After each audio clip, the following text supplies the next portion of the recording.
Bismillahirrahmanirrahim. Assalamualaikum warahmatullahi wabarakatuh. Puji syukur kehadirat Allah Subhanahu wa Ta'ala. Pada kesempatan kali ini, saya akan menampilkan video pembelajaran sebagai salah satu persyaratan pernyataan diri dosen dalam unjuk kerja Tridharma Perguruan Tinggi pada aspek pembelajaran dalam rangka sertifikasi dosen tahun 2026. Sebelumnya perkenalkan, nama saya Febrian Hari Purwanto. Saya lahir di Pasar Muara Aman pada tanggal 9 Februari 1988. Nomor induk dosen nasional saya 0209 028804. Saya merupakan salah satu dosen program studi D3 Farmasi Stikes Al-Fatah Bengkulu. Riwayat pendidikan saya telah menempuh pendidikan Teknik Informatika S1 di Universitas Ahmad Dahlan pada tahun 2005 sampai 2010. Kemudian, saya mendapatkan beasiswa dari Yayasan Al-Fatah Bengkulu dan melanjutkan pendidikan S2 Teknik Informatika di Universitas Amikom Yogyakarta pada tahun 2017 sampai 2018. Sebagai dosen, saya telah melaksanakan Tridharma Perguruan Tinggi yang meliputi bidang pendidikan dan pengajaran, penelitian, dan pengabdian kepada masyarakat. Pada video ini, saya akan menampilkan implementasi kegiatan pada bidang pendidikan dan pengajaran. Pada bidang pendidikan dan pengajaran, saya mengampu mata kuliah aplikasi komputer dasar, keterampilan komputer farmasi, aplikasi komputer 1, aplikasi komputer 2, dan praktikum manajemen farmasi dan akuntansi. Pada kesempatan kali ini, saya akan menampilkan salah satu mata kuliah yang saya ampu, yaitu mata kuliah aplikasi komputer dasar dengan kode mata kuliah FWUP 2109. Mata kuliah ini adalah mata kuliah wajib yang diambil mahasiswa S1 Farmasi Klinis dan Komunitas pada semester 1. Mata kuliah ini memiliki bobot 2 SKS dan total pertemuan adalah 16 pertemuan, yaitu 7 pertemuan sebelum UTS, 1 pertemuan UTS, 7 pertemuan sebelum UAS, dan 1 pertemuan UAS. Mata kuliah aplikasi komputer dasar ini merupakan mata kuliah dasar yang bertujuan membekali mahasiswa dengan kemampuan memanfaatkan teknologi informasi untuk menunjang proses pembelajaran, kegiatan akademik, dan pekerjaan profesional di bidang kefarmasian. Mata kuliah ini menekankan penguasaan literasi digital, pengelolaan dokumen akademik, pengolahan data menggunakan aplikasi spreadsheet, penyusunan media presentasi, kolaborasi digital, serta pemanfaatan teknologi artificial intelligence secara etis dan bertanggung jawab. Adapun capaian pembelajaran mata kuliah ini yaitu yang pertama yaitu mahasiswa mampu menerapkan literasi digital, etika akademik, serta pengolahan informasi digital secara efektif, aman, dan bertanggung jawab dalam kegiatan akademik.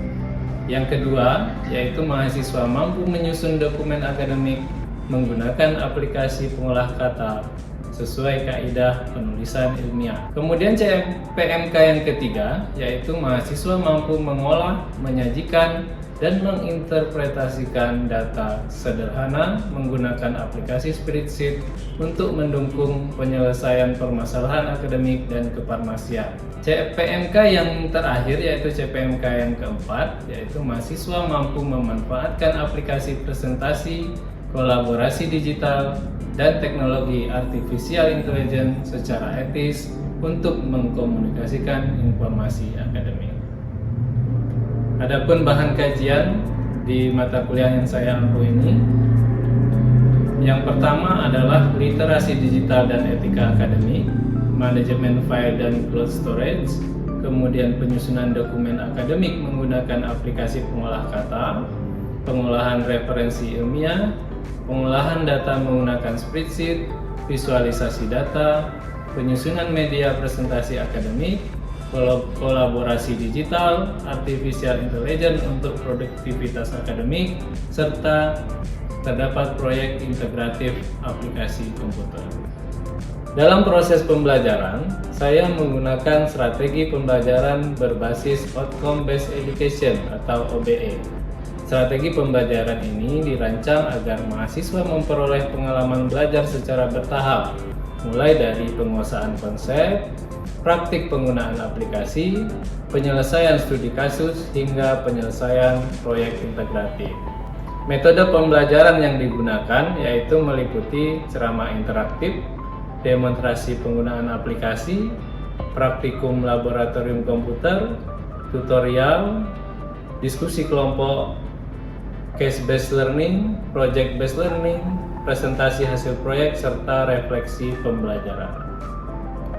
Untuk strategi asesmen yang saya gunakan, saya melakukan penilaian pada beberapa aspek, yaitu kehadiran dan partisipasi sebesar 10%, kemudian tugas individu 15%, praktikum 20%, studi kasus 10%, ujian tengah semester 20%, kemudian proyek akhir dan presentasi yang termasuk ke dalam nilai UAS itu sebesar masing-masing 15 dan 10%. Mahasiswa juga dapat melakukan monitoring pembelajaran melalui portal akademik masing-masing. Di dalam portal akademik, mahasiswa dapat melihat hasil nilai asesmen, RPS, SAP, modul praktikum, serta informasi pembelajaran lainnya. Seluruh perangkat pembelajaran ini telah disiapkan sebelum perkuliahan berlangsung. Baiklah, berikut akan saya tampilkan video pembelajaran saya pada mata kuliah Aplikasi Komputer Dasar semester 1. Selamat menyaksikan. Bismillahirrahmanirrahim. Assalamualaikum warahmatullahi wabarakatuh. Waalaikumsalam warahmatullahi wabarakatuh. Terima kasih. Untuk hari ini kita jumpa lagi di pertemuan keempat, ya, pertemuan keempat. Sebelumnya ini udah pada makan siang belum? Belum. Udah sarapan tapi ya? Sudah. Ada yang udah sarapan, ada yang belum. Oke lah. Tapi untuk mengikuti mata kuliah ini udah siap ya? Sudah siap. Nah, pada hari ini kita akan melanjutkan tugas kita di minggu sebelumnya. Kalau sebelumnya teman-teman kan sudah diminta untuk membuat sebuah makalah, kan? Membuat sebuah makalah, tapi itu baru kalian buat masing-masing. Nah, untuk hari ini kita akan menyesuaikan makalah yang teman-teman buat itu dengan format karya ilmiah. Jadi, ini teman-temannya ada yang nggak masuk. Alhamdulillah ya. Nah, saya presensi dulu. Tesalonika, Ningrum Bunga, Riri Juliani, Nadia Nilafti. Hadir semua ya hari ini ya. Oke. Tujuan kita itu teman-teman nanti menerapkan fitur lanjutan pengolah kata dalam penyusunan dokumen ilmiah. Level belumnya itu applying, artinya teman-teman diharuskan bisa menerapkan. Jadi bukan hanya tahu, tetapi harus bisa membuat. Jadi apply, menerapkan. Jadi harus bisa membuat. Nah, di sini ketercapaiannya dikatakan berhasil kalau teman-teman sudah bisa membuat heading style, kemudian navigation pen, table of content, caption, cross reference, dan lain-lain. Bingung kan? Bingung belum? Bingung. Sekarang kalau bingung, kita lihat dulu di sini. Coba teman-teman perhatikan bedanya apa antara dua dokumen yang ini. Daftar isinya, rangka kiri kanan. Kemudian coba lihat di sini. Ada yang beda nggak? Ada. Wah, carilah lima spasi. Oh, spasinya. Terus masih. Yang terkait dengan materi yang akan kita pelajari apa bedanya? Coba. Paragraf. Terus apa lagi? Nah, ini sebenarnya satu file itu diketik secara manual, yang satu itu dengan fitur Microsoft Word. Nah, yang ini ketika diketik itu muncul kayak click to follow link gitu. Yang otomatis yang ini. Nah, ini kalau saya klik di bagian urgensi ini, saya klik, dia langsung menuju ke halaman urgensi. Nah, ini daftar isinya otomatis. Ya, daftar isinya otomatis. Kemudian kalaupun halamannya berubah, halamannya kita tambah atau nambah tulisan, halamannya berubah, kita tinggal update aja di sini. Tinggal update filenya, nanti nomornya otomatis menyesuaikan. Untuk yang otomatis kelebihannya apa aja?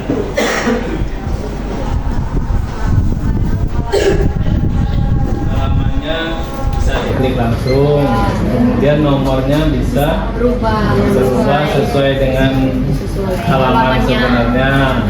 Kemudian lebih rapi. Apalagi? Mempersingkat waktu ya. Hari ini kita akan belajar tentang membuat penulisan karya ilmiah dengan format ilmiah secara otomatis. Kita ada materinya ini. Ada beberapa materi yang akan kita pelajari hari ini. Yang pertama itu adalah style. Nah, jadi yang pertama akan kita pelajari adalah style. Kemudian setelah style kita akan belajar heading. Setelah heading kita akan mengenal navigation pane. Setelah itu ada multi level list. Kemudian ada reference, table of content, kemudian caption untuk tabel dan gambar, kemudian ada cross reference. Nah, ada page break. Page break ada yang tahu? Jadi kita akan coba nanti page break ini gunanya untuk supaya kita bisa membuat satu laporan itu nomor halamannya beda-beda. Silakan buka file ya.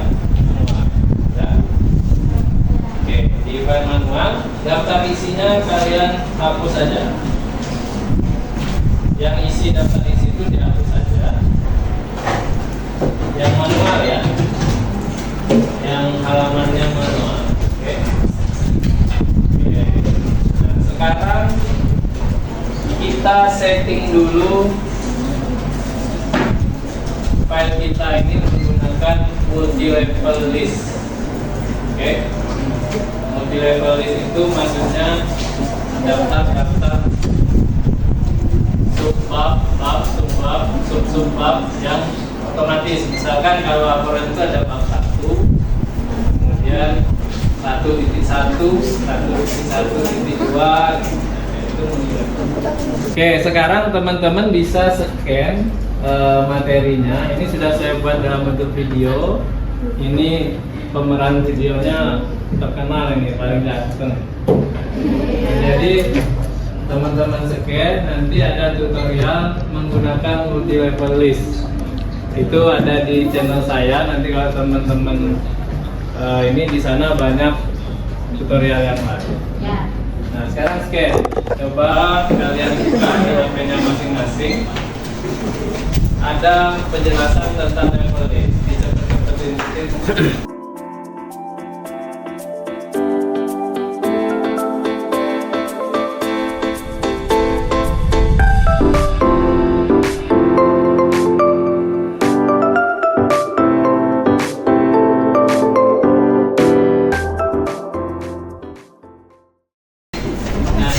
depannya ini jangan dihapus, ya. Ini jangan dihapus, hapus aja tanda kurungnya.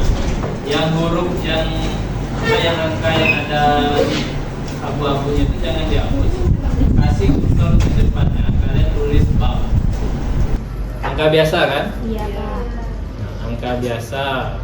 Kemudian dia akan include level sebelumnya, level 1. Nah, ini kalian letakkan di depannya. Ini kan ada angka 1 yang jangan kalian hapus. Kemudian kalian letakkan kursornya di depannya. Jadi dikasih titik, kursornya pindahin lagi ke depannya, baru kalian include-kan level 1. Nah, sekarang kita okekan aja. Sudah buat semuanya? Nah, sudah, kita okekan. Yang ada yang ikuti siapa? Sudah ya? Sudah ya? Yang otomatis. Rumusan masalah. Heading. Yang ini pernyataan. Dengan yang seperti yang saya sudah jelaskan tadi, silakan teman-teman selesaikan headingnya atau multi level listnya dari bab 1 sampai bab 3 penutup. Nah, nanti kalau ada yang bingung langsung tanya aja. Ada yang mau ditanyain nggak? Oh iya, kenapa? Ini sudah saya coba heading 1, heading 2, heading 3. Ya. Untuk heading kedua juga tetap, ketiga juga tetap sama, tapi yang ketiga ini tetap 1.1. Yang mana? Itu Terus kamu 1.1 klik di. harusnya, kan? Ya, harusnya di. Coba kita lihat ininya dulu, navigation pane-nya. Pilih navigation pane dulu.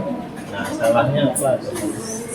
Nah, di sini kan nggak ada angkanya kan, berarti latar belakangmu ini nggak punya angka. Ini berarti angka yang bawaannya dia. Di bagian sini kan ada titik.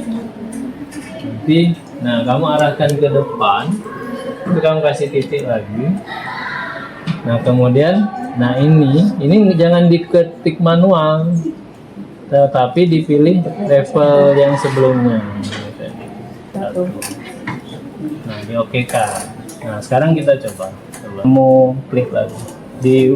Nah, otomatis kan? Otomatis jadi bab 1. Nah, sekarang latar belakangnya klik. Nah, bisa kan? Bisa. Oke, bisa ya. Terima kasih, Pak. Ya. Oke, ada yang tanya yang lain? Ada yang mau tanya lagi? Sudah jelas yang bagian ini? Sudah. Nah, kalau sudah jelas, ininya udah jadi semua. Navigation pane-nya udah jadi semua. Sekarang yang paling ajaib, kita buat daftar isinya otomatis. Ya. Kita akan coba buat daftar isinya secara otomatis ya. Sekarang karena sudah jadi semua, teman-teman klik di refresh, menu refresh, kemudian paling kiri itu ada table of content. Silakan diklik table of content-nya. Sudah. Kemudian pilih yang paling atas. Table 1. Coba pencet. Nah, coba jadi kan?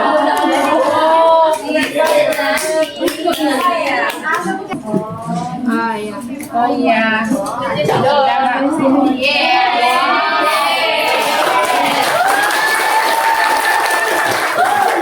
Nah kan? Oke, selanjutnya ini kan baru daftar isi. Sekarang kita coba buat halaman yang berbeda. Oke? Siapa yang udah bisa? Yang kalau udah bisa nanti ada bonus nilainya.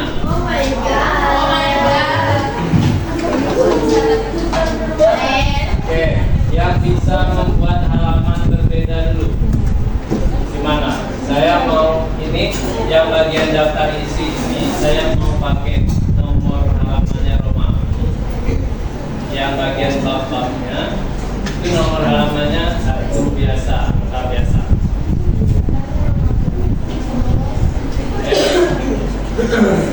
Ada yang bisa? Nah, kita belum ya? Siapa? Nah, siapa coba? Apa? Pakai apa?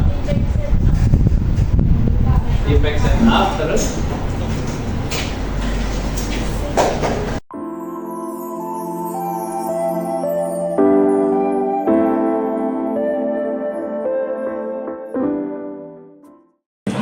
Oke ya, untuk yang apa?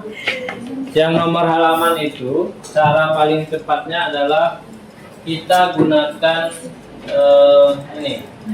Nah, kita gunakan section break. Siapa yang udah pernah pakai section break? Jadi ini juga ada videonya, nanti teman-teman bisa scan videonya. Kita pakai yang section breaknya next pack. Ya. Nah, yang next pack itu caranya kita mau membedakan nomor halaman ini ya, halaman data isi kan. Nah, jadi kita letakkan kursor kita itu di bagian paling akhir di halaman data isi, ya nggak? Pokoknya kalau diklik-klik dia ada di bagian paling bawah di bagian data isi. Sudah? Nah, langsung kita klik di menu layout. Ada klik, pilih yang next. Nah, gimana? Sekarang enak kan? Coba buat dulu deh. Coba dibuat yang ini, yang halamannya tadi. Oke, gimana? Yang sudah kita pelajari hari ini sudah paham semua? Semangat. Karena tadi apa? Level belumnya tadi itu flying. Berarti kalian itu tidak hanya boleh cuma paham aja, tetapi bisa menerapkan. Jadi kalian berubah. Iya, Pak. Tidak ada yang mau ditanyakan lagi? Iya. Nanti karena sudah paham dan saya yakin bisa menerapkan. Nah, untuk minggu depan ada tugasnya, ya, ada tugasnya. Jadi teman-teman nanti itu tugasnya diminta menyempurnakan lagi. Jadi makalah yang sudah dibuat tadi. Jadi ada tambahannya, tugas sekarang itu membuat caption untuk tabel dan gambar. Ya. Tadi di laporan tadi kan belum ada gambarnya, belum ada tabelnya ya. Jadi kalian diminta untuk ini udah, heading 1, 2, 3 udah, dan tadi informasi sudah. Jadi tugasnya menambahkan minimal 2 tabel dan 2 gambar. Ya. Kemudian tabel dan gambarnya diberikan caption. Setelah diberikan caption, nanti bisa otomatis juga jadi daftar tabel dan daftar gambar kayak tadi itu langsung jadi. Nah, setelah itu nanti filenya disimpan ke format DOCX, Word, dan dikonvert ke PDF. Di minggu depan dikumpulkan.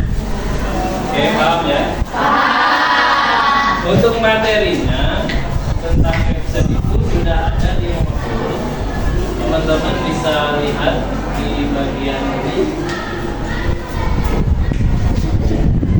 Caption. Nah, teman-teman bisa juga lihat di sini nanti bagaimana cara membuat caption untuk tabel, untuk gambar. Tinggal di scan aja. Ada videonya. Oke? Nah, kalau sudah untuk hari ini kita sudah pelajari bagaimana menyusun dokumen ilmiah itu dengan format kata tulis yang benar. Dengan misalkan kalian diminta untuk membuat proposal, jadi kalian nanti sudah tahu bagaimana susunannya, cara membuat daftar isi yang benar, multi-level listnya supaya nggak salah. Kemudian nanti tugasnya itu kalian juga bisa membuat caption untuk tabel dan gambar ya.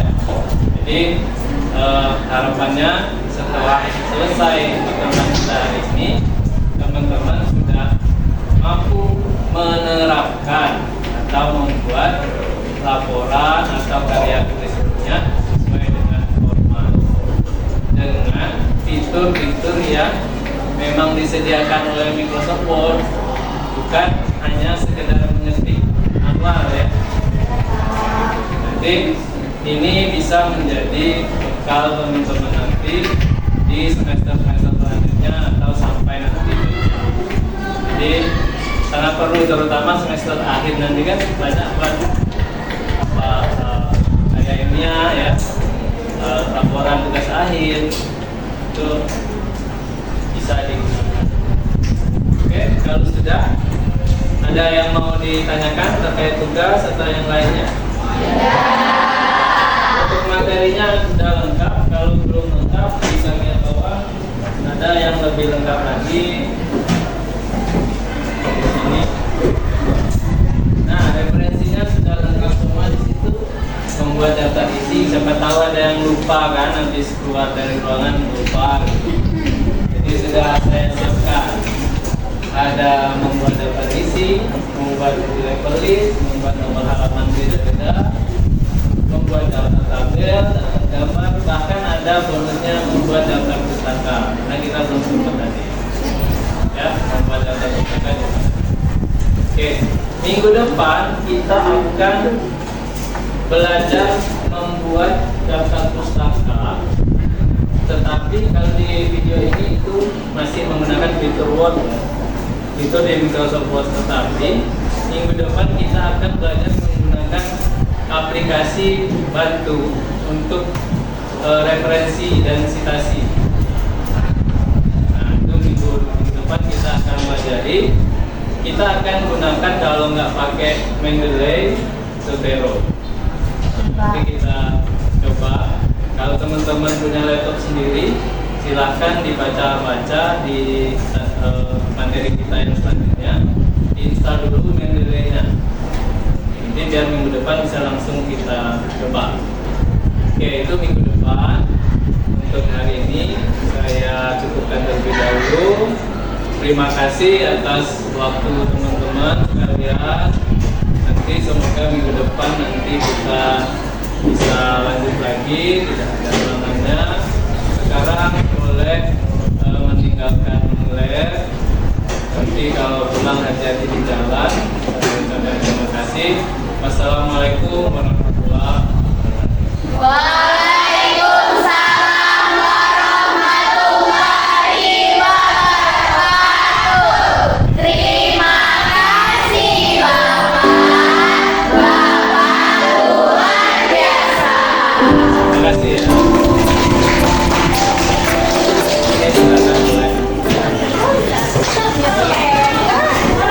Demikianlah deskripsi singkat dan video pembelajaran mata kuliah aplikasi komputer dasar yang saya ampu.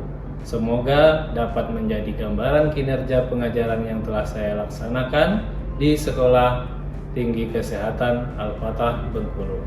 Terima kasih telah menyaksikan dan mohon maaf atas segala kekurangan. Saya akhiri, wabillahi taufik wal hidayah. Wassalamualaikum warahmatullahi wabarakatuh.